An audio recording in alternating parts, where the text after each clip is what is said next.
Remember what my parents said, Daniel? They don't want us doing cannonballs or splashing water everywhere. I won't.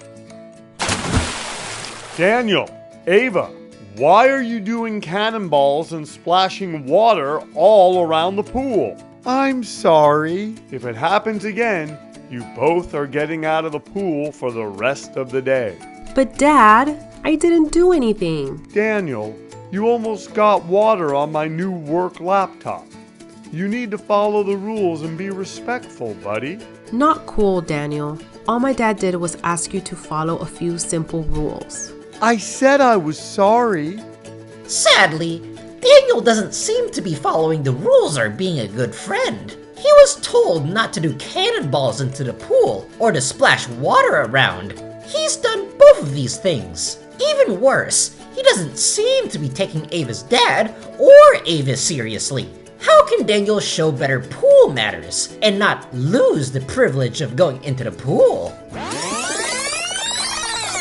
Remember what my parents said, Daniel? They don't want us doing cannonballs or splashing water everywhere. I won't. I really should follow the rules. As much as I want to do a cannonball, I'm a guest at Ava's house. She and her parents were nice enough to let me use their pool. I better do the right thing. Nice dive, Daniel. Thanks. Daniel, that was a great dive. Are you on the swim team at school? No. Maybe you should be. Wow! Your dad thinks I could be on the swim team at school. He's always nice to my friends. Hey, Ava, let's have a swim race. Okay. By following the pool rules, Daniel saw how much Ava and her dad appreciated it.